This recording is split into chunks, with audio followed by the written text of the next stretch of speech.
Sa NBA, sanay tayo ang sentro ng usapan ay ang mga tunay na superstars tulad din na Michael Jordan, LeBron James, Tim Duncan, Kobe Bryant. Sila yung mga manlalarong kayang buhatin ng franchise at makipagsabayan sa pinakamagagaling sa liga.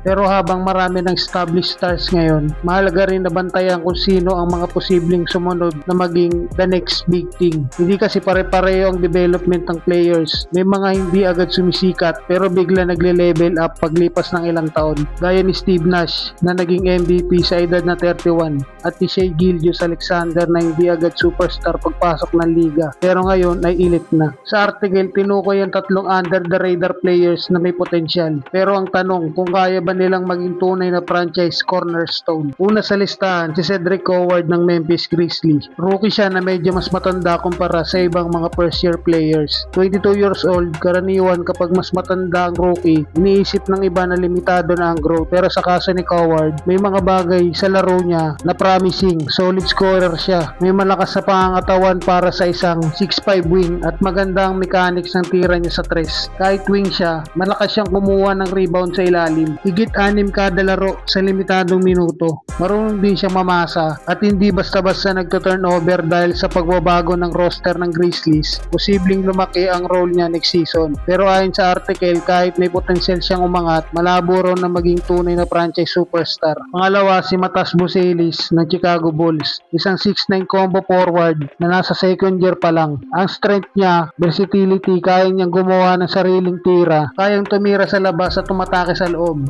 Malaki ang porsyento ng attempts niya sa rim at sa 3-point line, ibig sabihin modernong forward siya na swak sa estilo ng NBA ngayon. May chance siyang maging all-star balang araw dahil sa tools at two-way potential niya. Pero pagdating sa pagiging top tier superstar na kaya magdala ng team sa championship bilang main guy, mukhang mas realistic na maging complementary star siya. Isang mahalagang piraso pero hindi yung pinakasentro ng franchise.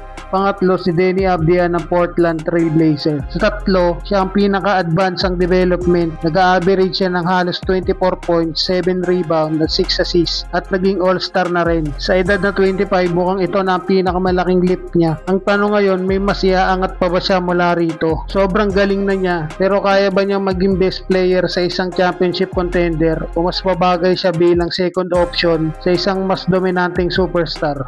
Sa kabuuan ng punto ng article ay ito, may mga players sa productive at promising pero hindi lahat na magaling ay magiging generational superstar. Sina Howard at Buzelis ay may potensyal umangat at maging importanteng bahagi ng isang team. Si Avdija naman ay mukhang naabot na ang star level pero may duda kung kaya pa niyang umabot sa pinakamataas na tier. Sa NBA, hindi lang talento ang basihan. Kasama rin ang opportunity, tamang sistema at tamang timing. Kaya ang tanong sa tatlong ito, may isa kayang magugulat tayo balang araw at magiging tunay na mukha ng isang franchise or mananatili silang solid stars pero hindi aabot sa level ng mga alamat